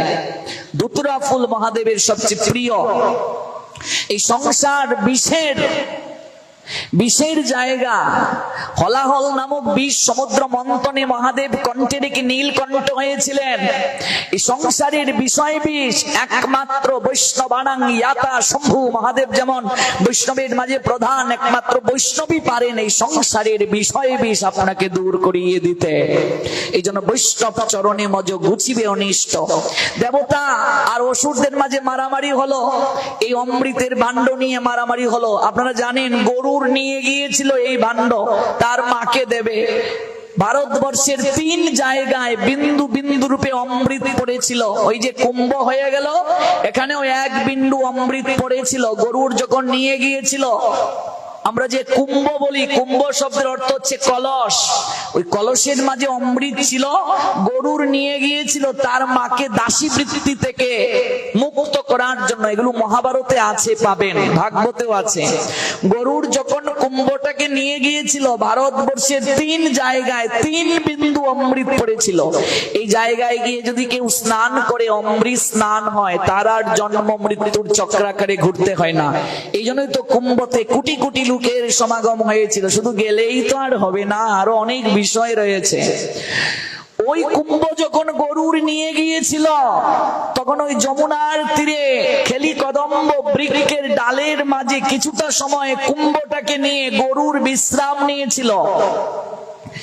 1 বিন্দু কুম্ভ থেকে অমৃত ওই বৃক্ষটার মাঝে পড়েছিল, যার কারণে ওই বৃক্ষটা অমর হয়ে গিয়েছিল। যে বৃক্ষটার সুউচ্চ ডাল থেকে শ্রী গোপাল গোবিন্দ যমুনায় লাফ দিয়েছিলেন কালিওকে দমন করার জন্য। বৃক্ষটা দেখেছেন তো বৃন্দাবনে যারা গিয়েছেন? কালিও নাগকে যে বৃক্ষটার উপর থেকে গোবিন্দ লাফ দিয়েছিলেন যমুনায় পরে দমন করার জন্য, এই বৃক্ষটার সুউচ্চ ডালের মাঝে গরুর অমৃতের ভাণ্ড নিয়ে যখন তিনি যাবেন, তখন ওই জায়গায় কিছুটা সময় বিশ্রাম নিয়েছিলেন। ওই অমৃতের একেবারে 1 ফুটার থেকে অল্প কম মাত্র পড়েছিল এই বৃক্ষটার মাঝে, যার কারণে সকল কিছু বিনষ্ট হয়ে গেল। এই বৃক্ষটা অমর হয়ে গিয়েছিল। ওই অমৃত প্রাপ্তির জন্য মারামারি শুরু হয়েছিল অসুর আর দেবতাদের মাঝে। মোহিনী রূপ ধারণ করে ভগবান ছলনা করলেন, এ তো আমরা জানি। সবাই অমৃত নিতে চাইলো, বিষটা কেউ নিতে চায় না। আচ্ছা, একটা মজার ঘটনা মনে হয়ে গেল। একবার মন্দিরের দান বাক্সের টাকা খোলা হলো। কয়েকজন ভক্তকে গুরুদেব বললেন, এই টাকাগুলো গণনা করো তো। সর্বপ্রথমে শিষ্যদের মাঝে 500 টাকা কিংবা 1000 টাকার নোট আছে কিনা এগুলো দেখছে। তারপরে 200 টাকা 100 টাকা সবাই ভাস করছে, 2 টাকা 5 টাকা কেউ ভাস করছে না। গুরুদেব বলছেন, তাহলে তোমাদের মাঝে কেউ না কেউ তো 2 টাকাটাও আগে বাস করতে পারতো। তার মানে বৃহৎ যেটা সেটাই আমাদের চোখে পড়ে, ক্ষুদ্র টাকা কারো চোখে পড়ে না। জগতে মহৎটা আমরা আগে দেখি। দেবতারা অমৃত গ্রহণ করছেন, কিন্তু বিষটা গ্রহণ না করলে এই জগৎ তো বিধ্বংস হয়ে যাবে। বিষের ভাগ কেউ নিচ্ছে না। ভালো করে বুঝুন, তত্ত্ব না বুঝলে হবে না। লীলার সঙ্গে তত্ত্বটা কি? One who knows the transcendental nature of my appearance and activities does not upon loving this body take his but again in this material world. Would Arjun said Almighty Creator Krishna, Srimad Bhagavad Gita 4 chapter 9 verse. তত্ত্বটা জানো, তত্ত্ব না জানলে হবে না। সবাই অমৃত প্রাপ্তির জন্য ছুটাছুটি, ভালোটা সবাই চায়, বিষ কেউ নিচ্ছে না। মহাদেব এগিয়ে এসে বললেন, আমি বিষ গ্রহণ করব। ওই বিষ মহাদেব গ্রহণ করলেন ওই জায়গায়, এই জন্য তার একটা নাম নীলকণ্ঠ। এই কণ্ঠটা নীল হয়ে গেল, বিষের নাম হলাহল। এই বিষ গ্রহণ করলেন মহাদেব। এই জন্য মহাদেবের নৈকট্যে কেউ যদি কৃষ্ণ ভক্তি প্রার্থনা করে, খুব সহজেই সংসারের বিষয় বিষ মহাদেব দূর করিয়ে দিতে পারেন। আজকাল আমরা মহাদেবের মাথায় জল ঢালি আর বেলপাতা দেই, বিশেষ করে মেয়েরা দিচ্ছে মহাদেবের মতো বর পাওয়ার জন্য। শিবের মতো যেন স্বামী হয়, কিন্তু শিবের মতো স্বামী পেতে গেলে সতীর মতো তো আগে নিজেকে তৈরি করতে হবে, নইলে তো হবে না। শুধু শিবের মতো স্বামী প্রাপ্তির জন্য শিব চতুর্দশী উপবাস নয়, শিবের উপবাস কিংবা ব্রত পালনের মূল উদ্দেশ্যটাই হচ্ছে সংসারের বিষয় বিষ যেন নির্মূল হয়। মহাদেব খুব সহজে আমাদের বিষয় বিষ, সংসারের বিষয় বিষ দূর করতে পারেন, অমৃত দান করতে পারেন মহাদেব। সারা শরীরে ভস্ম মেখে মহাদেব শ্মশানচারী, শ্মশানটাকে ভজনের জায়গা রূপে গ্রহণ করলেন। বাঘের চামড়া পরিধান করেন মহাদেব, তার হাতে দেখবে কলকি দেয়া হয়েছে। তিনি কখনো গাঁজা গ্রহণ করেননি। আজকাল কিছু গাঁজাখুরেরা মহাদেবের নামে কলঙ্ক, কোথাও লেখা নাই মহাদেব গাঁজা খেয়েছেন। আমি কয়েকজনকে বলেছিলাম, তোমরা গাঁজা খাচ্ছ খাও, মহাদেবের নামে কলঙ্ক দিচ্ছ কেন? একটা ত্রিশূলের ঘাতও মাটিতে পড়বে না। বলছে এগুলো মহাদেবের প্রসাদ। তো বললাম মহাদেব তো বিষ গ্রহণ করেছিলেন, একটু বিষ প্রসাদ খাও। মহাদেব বিষ খেলে নীলকণ্ঠ। আর এই যে মদ, গাঁজা, বিড়ি, সিগারেট, তামাক, এগুলো হচ্ছে তমগুণের প্রতীক। তমগুণ নাশ করেন মহাদেব। এই জন্য দেখবে বলা হয় সত্যম শিবম সুন্দরম। মহাদেব তমগুণকে নাশ করেন। তিনি হলেন তমগুণের অধীশ্বর, আর অধীশ্বরী হলেন কালী। সত্যগুণে সরস্বতী, রজগুণে লক্ষ্মী, তমগুণে কালী। তেমনি সত্যগুণে বিষ্ণু, রজগুণে ব্রহ্মা, তমগুণে মহাদেব। রজগুণ না হলে সন্তান সৃষ্টি হবে না। যদি কারো মাঝে সত্যগুণেই থাকে তাহলে সে তো সহবাস করার ইচ্ছা তার মনে আসবে না। ব্রহ্মার 4 পুত্র চতুষ্কুমার, তাদের সৃষ্টি করে ব্রহ্মা বললেন তোমরা গিয়ে প্রজা উৎপাদন করো, বিবাহ করে সন্তান উৎপাদন করো। 4 জনের মাঝে এত সত্যগুণ, তাদের মনে এই ইচ্ছাই নাই, তারা চলে গেলেন সাধনা করার জন্য। তেমনি রজগুণ না আসলে তো কাম আসবে না। কামটা আসে কোত্থেকে? কাম এসো ক্রোধ এসো রজগুণ সমুদ্ভব, গীতায় ভগবান বলছেন রজগুণ থেকে কাম আসে। এই কামটা কেবল সন্তান উৎপাদনের জন্য, অন্য কোনো ক্ষেত্রে নয়। শাস্ত্র নিষেধ করেছে, যদিও আমরা পারছি না। তো রজগুণ থেকে এটা আসে, রজগুণী ব্রহ্মা। আচ্ছা, রজগুণ থেকে সৃষ্টি হলো, এবার ধ্বংস যদি না হয় তাহলে সৃষ্টির ব্যালেন্স হবে কি করে? এই জন্য তমগুণ না থাকলে ধ্বংস হয় না। এই জন্য মহাদেব হলেন তমগুণের অধীশ্বর। সত্যগুণে কি হয়? সত্যগুণে পালন হয়, রজগুণে সৃজন হয়, তমগুণে নাশ হয়। এজন্য মহাদেব হলেন বিনাশের দেবতা। তিনি হলেন তমগুণের অধীশ্বর। তার হাতে কলকি, কলকিটা তমগুণের প্রতীক। তিনি কখনো কলকিতে গাঁজা টান দেন নাই। এই ভুল মেসেজ গুলো আমরা সমাজে দিচ্ছি। অন্য ধর্মের কাছে আমরা আমাদের ধর্মকে খাটো করছি, অনেকে জানে না তো।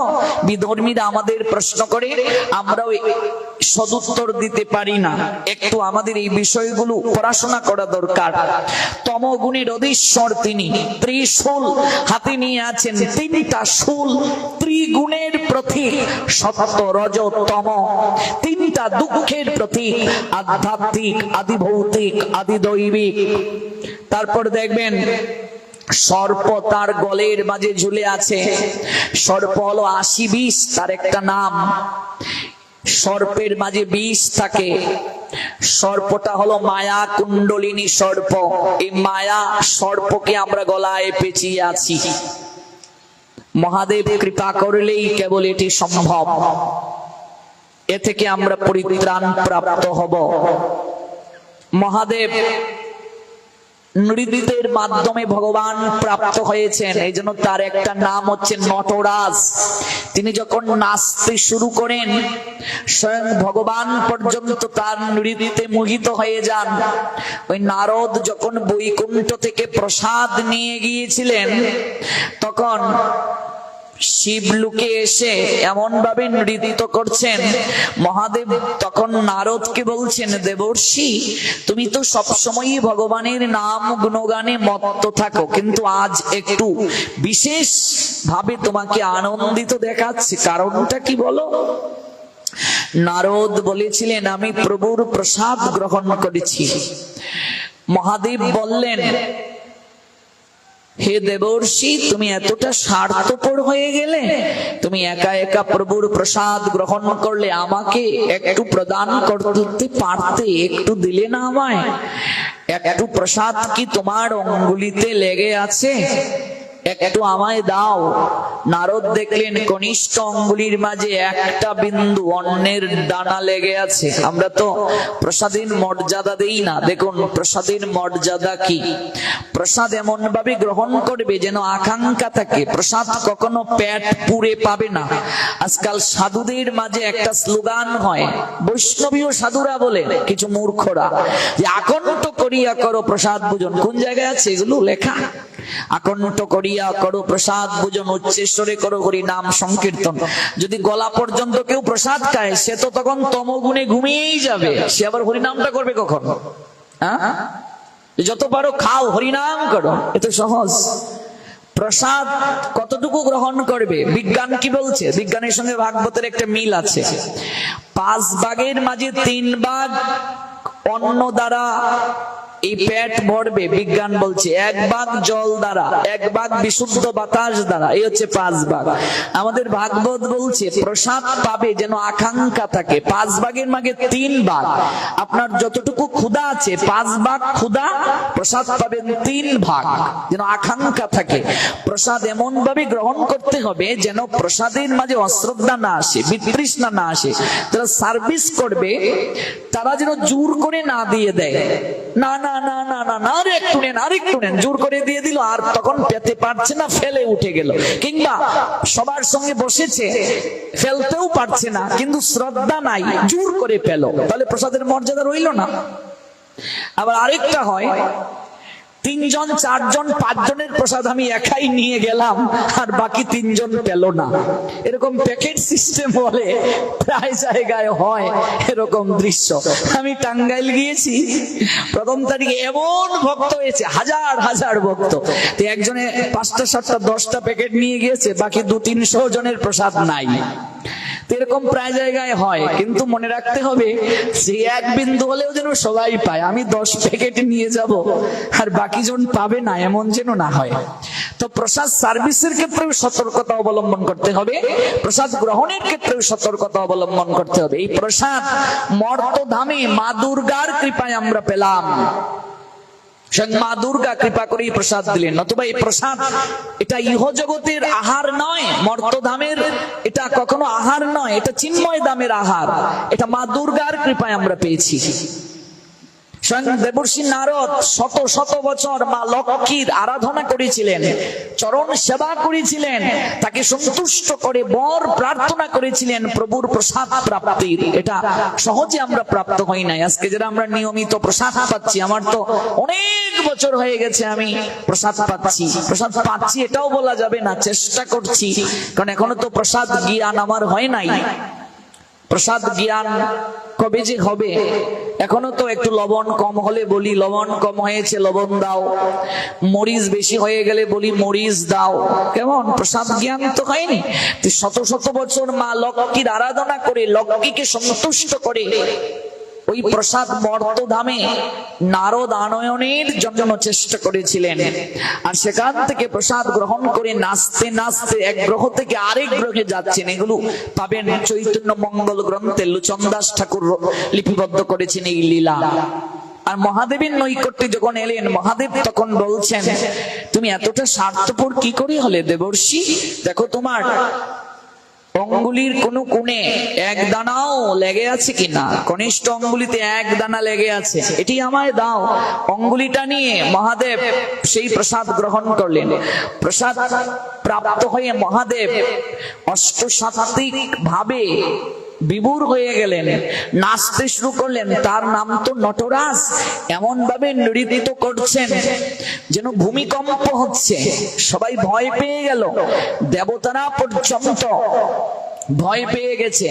তারা তখন ভীত হয়ে পার্বতীর নিকটে এসে বলছেন, মাতা আপনিই পারেন এই নৃত্য কিছু সময়ের জন্য বিশ্রাম দিতে, নইলে তো এই বিশ্ব ব্রহ্মাণ্ড ধ্বংস হবার উপক্রম।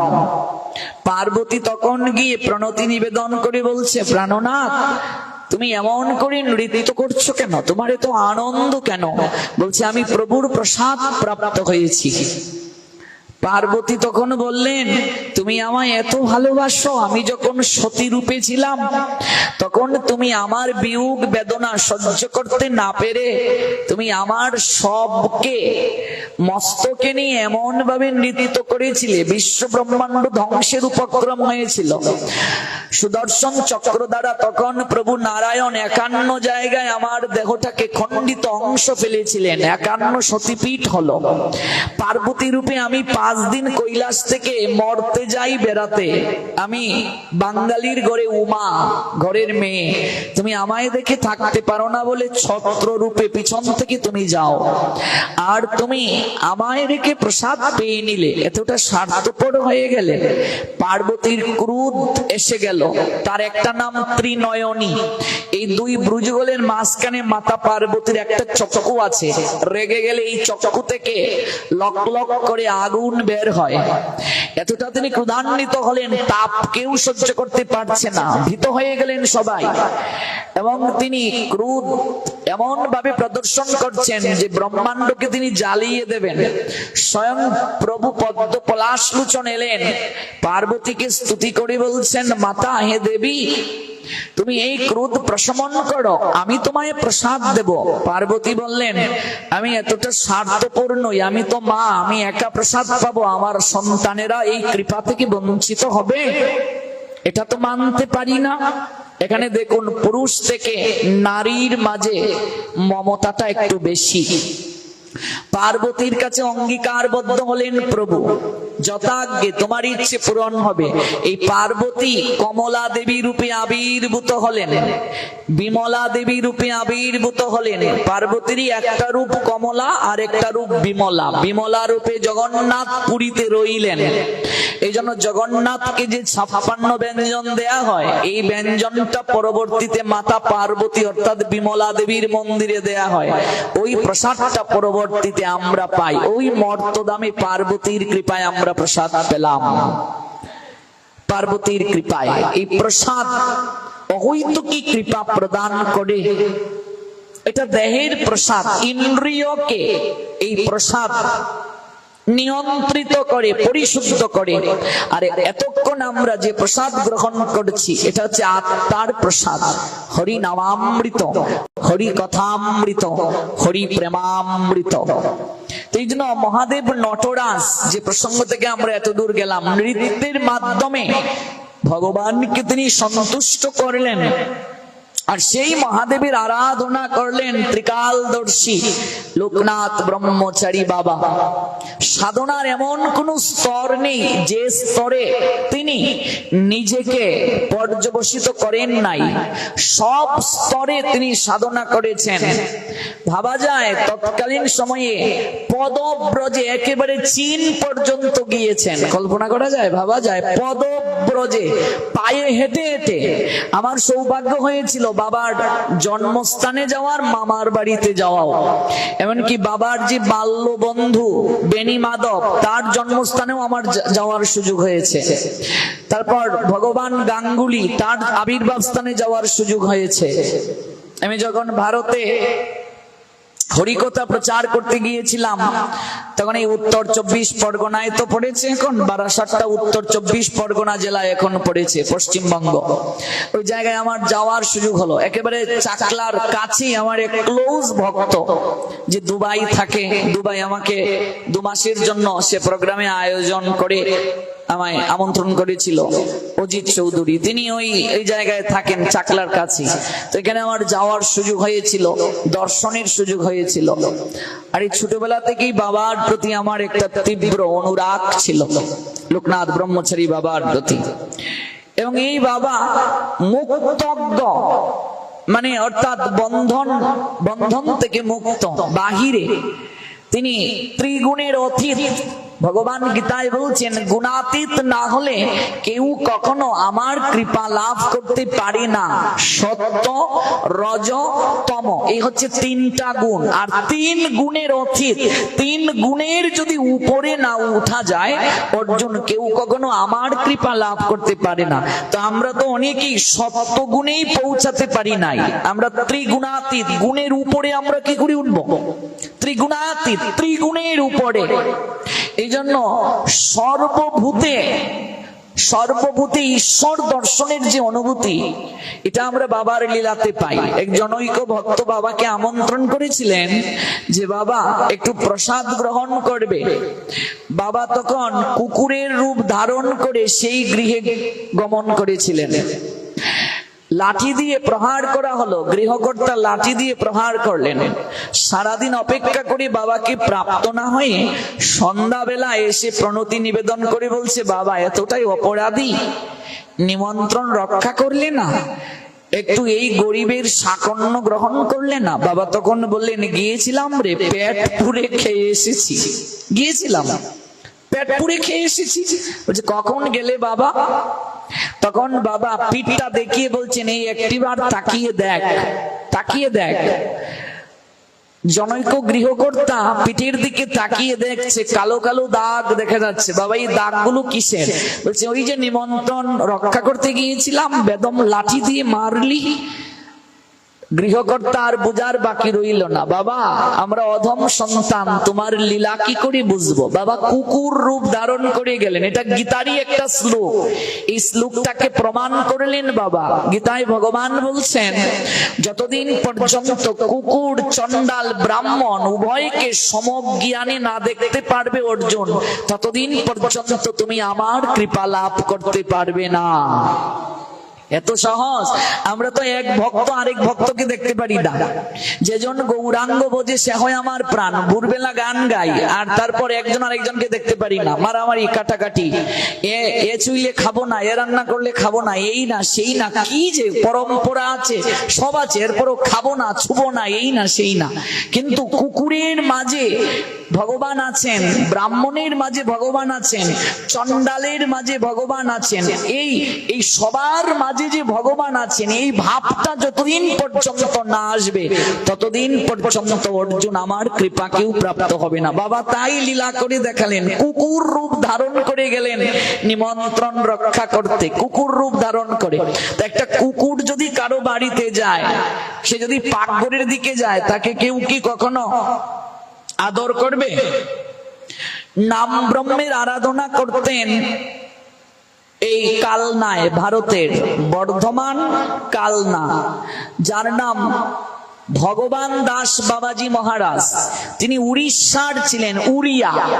বাংলায় কথা বলতে পারতেন একটু একটু করে, বাংলায়। তারপর সারা জীবন থেকে গেলেন, বাংলা শিখলেন। নাম ব্রহ্মের তিনি আরাধনা করতেন। যদি কখনো যান কালনায়, সেখানে দেখবেন পাতাল গঙ্গা রয়েছে। যদি কোনোদিন যান, আজকের এই লীলা আপনাদের মনে পড়বে, ভালো করে শ্রবণ করে যান। যদি কোনোদিন যান অবশ্যই দর্শন করে আসবেন কালনা। কালনায় ভগবান দাস বাবাজি মহারাজ, উনি জগন্নাথ দাস বাবাজি মহারাজের বন্ধু ছিলেন। সিদ্ধ জগন্নাথ দাস বাবাজি মহারাজের বন্ধু ভগবান দাস বাবাজি মহারাজ। তার আশ্রমে গিয়ে দেখবেন পাতাল গঙ্গা আছে। বাবাজি মহারাজের যখন বয়স হয়ে গেল, যখন আর গঙ্গা স্নান করতে যেতে পারেন না, বাবাজি মহারাজ তখন একদিন অজুর ধারায় কাঁদছেন আর বলছেন, মাগো পতিত পাবনী সুরধনী, বয়স হয়ে গেল, আজ স্নান করতে যেতে পারছি না, শরীরটা বড় পীড়িত। গঙ্গা ভগবান বিষ্ণুর চরণ থেকে সৃষ্টি। কলিযুগে সকল তীর্থের মাঝে, মানে যত তীর্থে কৃপা নিহিত, তন্মধ্যে গঙ্গাটা হচ্ছে শ্রেষ্ঠ। গঙ্গা ভগবানের চরণ থেকে সৃষ্টি। সপ্ত তীর্থের মাঝে গঙ্গা প্রথম।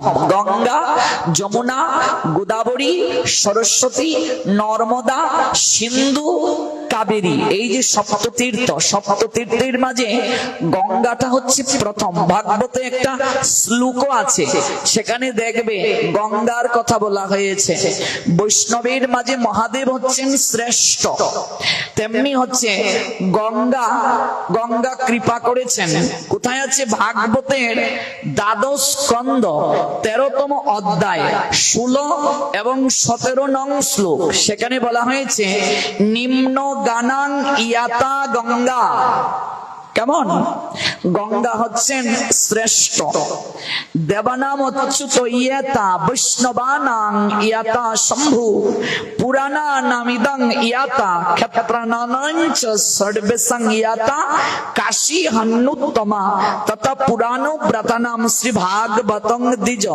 শ্রীমৎ ভাগবতম সেখানে দেখবেন দ্বাদশ স্কন্ধের 13তম অধ্যায়ের 16 এবং 17 নং শ্লোক, সেখানে বলা হয়েছে সূত মুনি এই শ্লোকটা বললেন, নদী সমূহের মাঝে গঙ্গা হলো শ্রেষ্ঠ, দেবগণের মাঝে অচ্যুত শ্রেষ্ঠ, বৈষ্ণবগণের মাঝে মহাদেব শ্রেষ্ঠ, পুরাণের মাঝে ভাগবত শ্রেষ্ঠ, তীর্থের মাঝে কাশী হলো সর্বোত্তম কাশী, আর পুরাণের মাঝে মহাপুরাণ ভাগবত সর্বোত্তম, উত্তমেরও উত্তম সর্বোত্তম।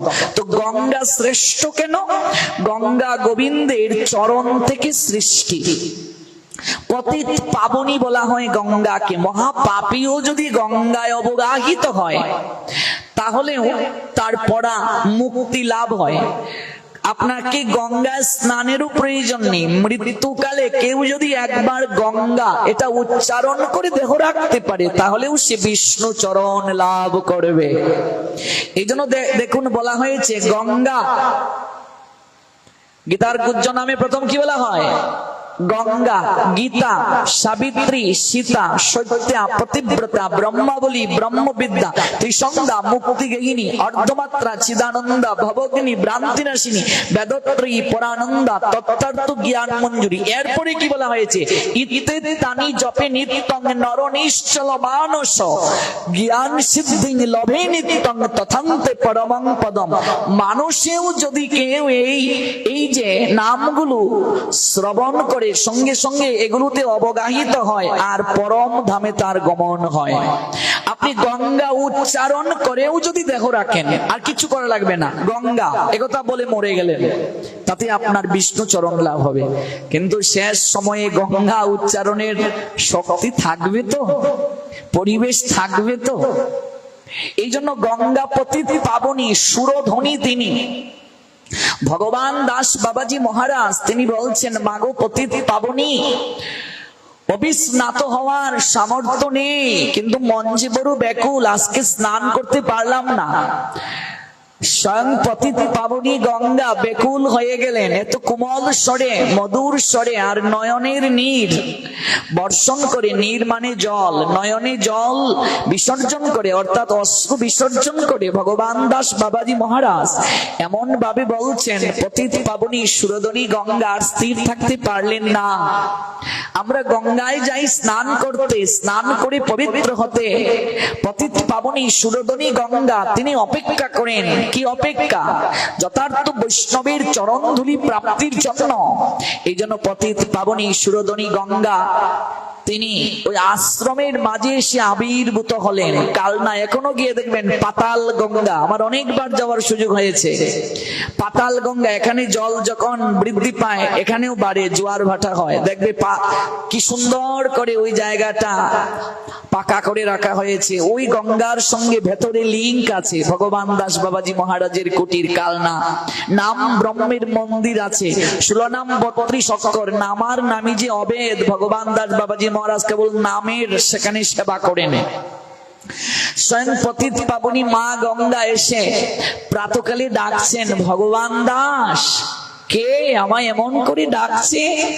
ঘুম থেকে ওঠ, তাকিয়ে দেখ কে।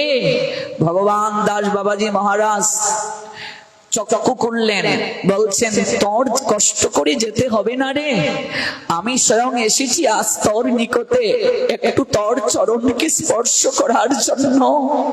স্বয়ং পতিত পাবনী সুরধনী গঙ্গা বলছেন, তোর যেতে হবে না, আমি স্বয়ং এসেছি তোর জন্য, তোর চরণকে একটু স্পর্শ করার জন্য আমি স্বয়ং এসেছি, তোকে একটু স্পর্শ দেওয়ার জন্য। ভগবান দাস বাবাজি মহারাজের দুটো নয়ন অঝুর ধারায় অবিস্নাত হয়ে গেল, কাঁদতে কাঁদতে লুটিয়ে পড়লেন। মা, তুমি এত করুণাময়ী, তুমি এলে আমার নিকটে। পতিত পাবনী গঙ্গা বললেন, সংসারের পতিত পামর সবার পাপ গ্রহণ করতে করতে আমি যখন বিচলিত হয়ে যাই, সবার পাপ গ্রহণ করতে করতে আমি যখন নির্মলতা প্রাপ্তির জন্য চাতক পাখির নিয়ে অপেক্ষা করি, সবার পাপ গ্রহণ করতে করতে আমি যখন মলিন হয়ে যাই, তখন আমি তোর মতো শুদ্ধ বৈষ্ণবের সাহচর্য চাই রে। এরকম সাধুর সান্নিধ্য চাই, এরকম বৈষ্ণবের সান্নিধ্য চাই। স্বয়ং পাতাল গঙ্গা আবির্ভূত হলেন। ভগবান দাস বাবাজি কুটির থেকে বের হয়ে গঙ্গায় অবগাহিত হলেন। মা যেমন আপন মমতার সন্তানকে কুলে তুলে নেয়, দেবী গঙ্গাও যেন আজ তার পুত্রকে, এখানে ভক্তকে ভগবান দাস বাবাজি মহারাজকে প্রেমালিঙ্গন প্রদান করলেন, অবিস্নাত করলেন। সেই ভগবান দাস বাবাজি মহারাজের কুটিরে নাম ব্রহ্মের যখন সেবা হতো, একটা সর্প থাকতো সেখানে। বাবাজি মহারাজ ওই দুগ্ধটা নাম ব্রহ্মকে দিয়ে ওই দুগ্ধের বাটি যখন রাখতেন, ওই সর্পটা তখন একটু দুগ্ধ গ্রহণ করে নিত, বাকি দুগ্ধটা ভগবান দাস বাবাজি গ্রহণ করে নিতেন। একদিন শিষ্য বলতো, ও বাবা, এটা তো সর্পে মুখ দিয়েছে, তুমি কেন গ্রহণ করছো? বাবা বলছেন, তোরা সর্প দেখছিস, আমি নাম ব্রহ্মের বড় ভাই অনন্ত নাগ বলরামকে দর্শন করছি। যতদিন পর্যন্ত কুকুর চন্ডাল ব্রাহ্মণে সর্বজীবে ভগবানের অস্তিত্ব আছে এটি অনুভব করতে আমি না পারবো, ততদিন পর্যন্ত বুঝবে চিত্ত মাঝে, হৃদয়ে মাঝে ভজন আসে নাই। বেশি দূর নয়, এই তো আমাদের আমাদের এই উত্তরবঙ্গের মেয়ে গঙ্গা মাতা, তাকেও স্বয়ং দেবী গঙ্গা এসেছিলেন কৃপা করার জন্য। এই তো রাজশাহী বিভাগেই এই মায়ের আবাস পড়েছে। স্বয়ং দেবী গঙ্গা চান ভক্তের চরণধুলি প্রাপ্তির জন্য। সাধক যারা, মহাসাধিকা যারা, তারা সর্বভূতে ঈশ্বরকে দর্শন করেন। আমি ভজনে এখনো নিম্নমুখী, আমার মাঝে এটি হয়নি, কিন্তু যারা ভজনের উচ্চতরে জায়গায় চলে গিয়েছে, উচ্চ স্তর মাত্রা প্রাপ্ত হয়েছে, তাদের মাঝে বিচার নাই, বাদ নেই, বিচার নেই, তারা সর্বভূতে ভগবান দর্শন করে। ওরে, এটা নাম ব্রহ্মের বড় ভাই, আমি অনন্ত নাগ দেখছিলে, বলরাম আমি দেখছি। নাম ব্রহ্ম ভগবানের অলংকার পূজারী একদিন চুরি করে নিয়ে গেছে। শিষ্যরা এসে বলছে, বাবা, সেবক নাম ব্রহ্মের যত অলংকার আদি আছে সব চুরি করে নিয়ে গিয়েছে। বাবা তখন মৃদু মৃদু হাসছেন, কিছু বলবে না? বাবা বলছেন, কি আর বলবো, শাস্তি দেবে না? জমিদারের কাছে গিয়ে বিচার দেই? বাবা বলছেন, নাম ব্রহ্মের হয়তো ইচ্ছে নেই অলংকার পড়ার, তাই সেবককে দিয়ে তিনি নিজেই চুরি করিয়ে নিয়েছেন। ভাবা যায়, অনুভব করুন, সর্বভূতে ঈশ্বর দর্শন, চুটুটার মাঝেও তিনি ঈশ্বরকে দর্শন করছেন।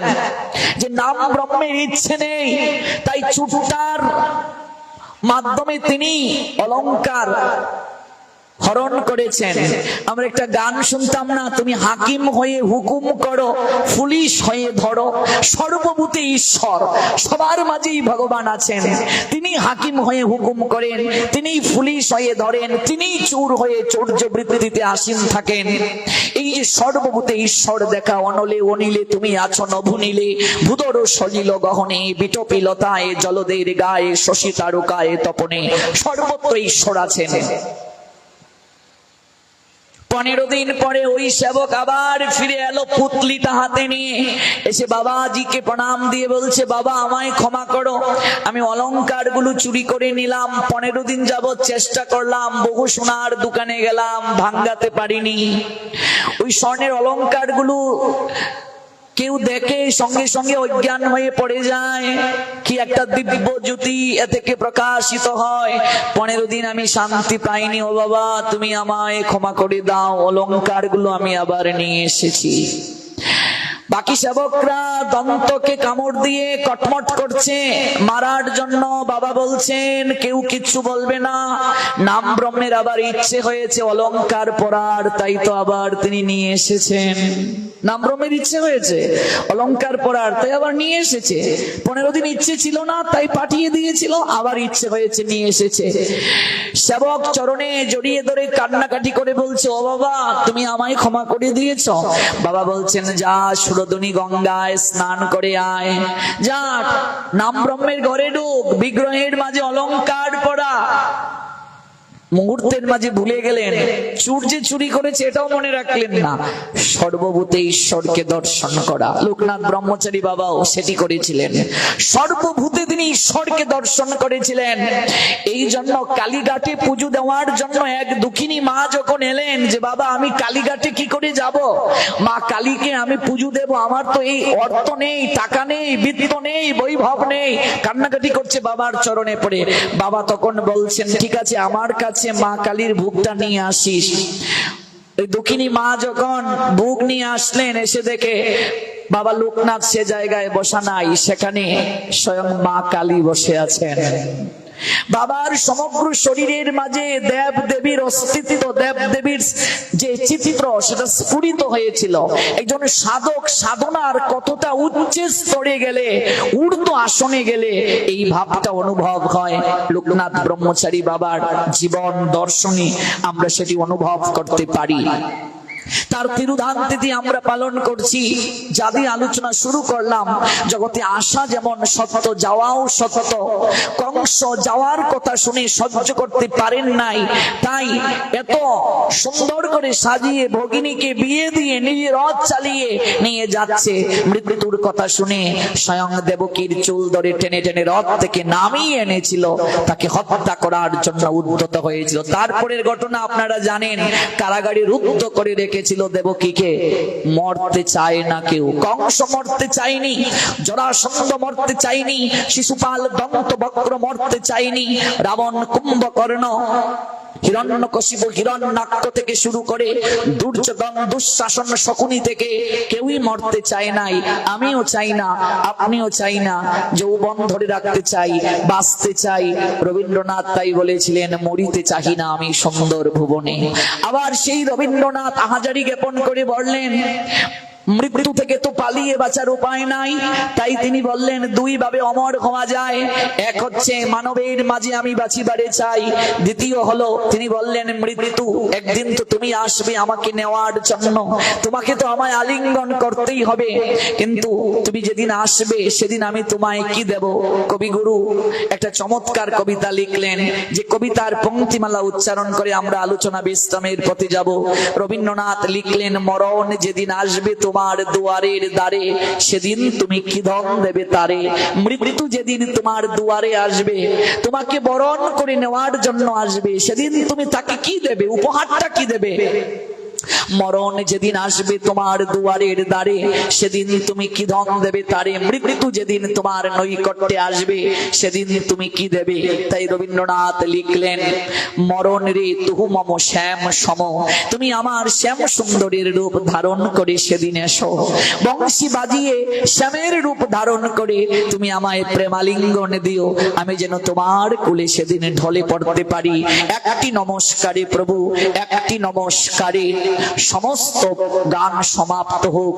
নীরব পারাবাড়ি তোমার বংশীর সুর শুনে, তোমাকে আলিঙ্গন দিয়ে একটা প্রণাম দিয়ে আমার সমস্ত গান যেন সমাপ্ত হয়, আমি যেন তোমার কুলেই শেষ আশ্রয় নিতে পারি। নিতাই গৌর সীতানাথ প্রেমানন্দে হরি বল।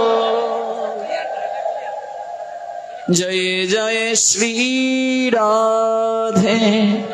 আজকের প্রাকৃত ভাগবত যজ্ঞ যাদের উদ্দেশ্যে উৎসর্গ করা হলো, গোলক ধাম প্রাপ্ত শ্রীযুক্ত ধনঞ্জয় রায় নানু, তদীয় পুত্র শুভঙ্কর রায় শুভ, কন্যা শ্রীমতী কবিতা রায়, উভয়ের পারমার্থিক মঙ্গলের জন্য একবার প্রাণ খুলে সবাই বলুন নিতাই গৌর।